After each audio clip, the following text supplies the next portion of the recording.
ပြောဖို့လဲစီစဉ်ပြီးသားမျိုးသိမ့်များတော့တဲ့အခြေအနေမျိုးဖြစ်လာလို့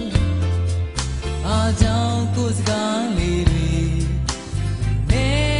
တွေ့လိုက်တိုင်းမိကိုရှိုးမိုးပေါ်ပြန်ပြောက်သွားလဲတငယ်ချင်းကပြောတယ်တမိုးထားရတဲ့ကောင်းပါလေရဲ့မြတ်တာကိုကျိုးပေါ်ကြတဲ့ခွန်းနဲ့တူမော်ဒန်ပြောပြတော့ဘာတန်ပြောမရနိုင်မသိဘူးကွယ်ဘိုးသိချစ်တဲ့ကောင်းပါလေအတွက်နဲ့ဘေးမလောက်တရား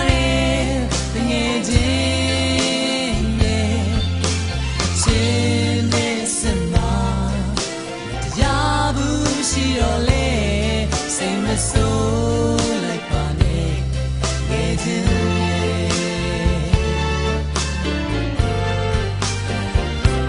ပြန်ချစ်ဖို့ချစ်ဖို့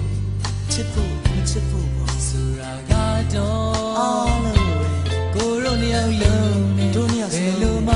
ဘလို့မပတ်သက်ဘူးမပတ်သက်တော့သူသဘောချတယ်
ပြန်ချစ်ဖို့မချစ်ဖို့